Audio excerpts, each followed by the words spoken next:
The United States government says transgender students have a right to use restrooms that agree with their chosen sexual identity.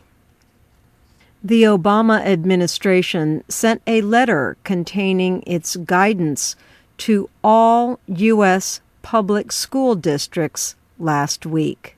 The letter was signed by Justice and Education Department leaders. School district officials also received a statement from Attorney General Loretta Lynch.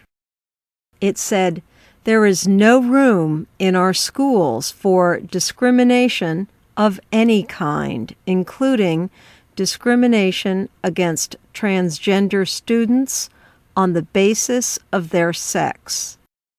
Lynch said, "The guidance gives school administrators, teachers, and parents the tools they need to protect transgender students from peer harassment and to identify and address unjust school policies." The letter said that public schools are required to treat transgender students in a way that agrees with their gender identity.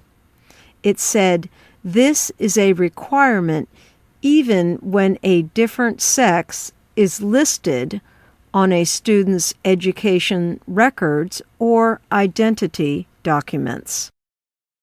The new directive might not be legally enforceable, but it is possible that opponents of the Obama administration's position could face legal action or lose federal aid.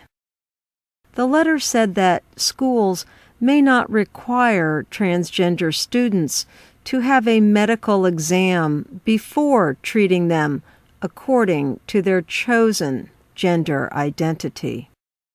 It said schools also may not require such individuals to get a medical treatment or produce a birth certificate or other documentation.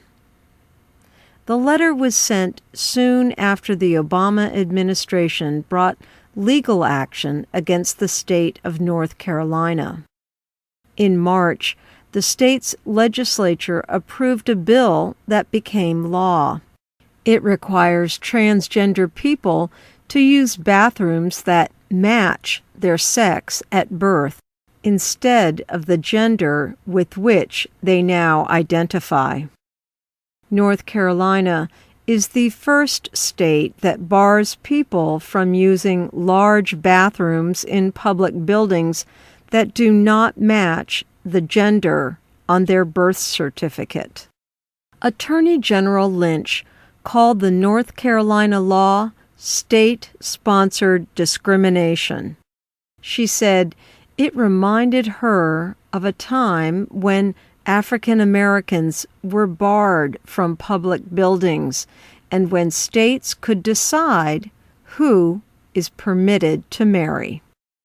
The federal government's case names the state government, Governor Pat McCrory, the Department of Public Safety, and the University of North Carolina. Lynch said, "This is about the dignity and respect we accord our fellow citizens."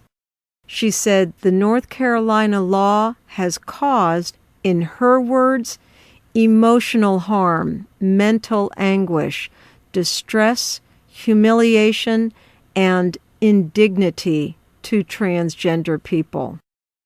North Carolina has brought a case against the federal government, seeking to keep the law in effect.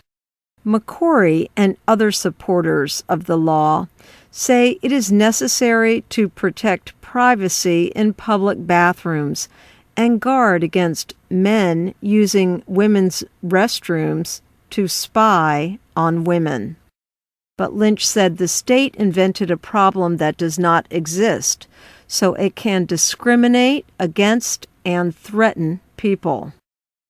In addition to possibly losing federal money, North Carolina could also lose millions of dollars in taxes from companies that have or could cancel plans to open offices in the state.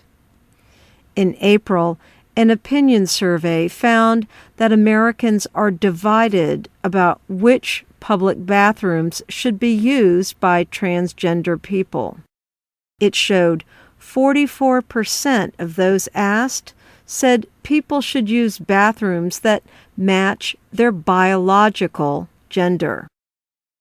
The study also found 39% said they should be used according to the gender with which a person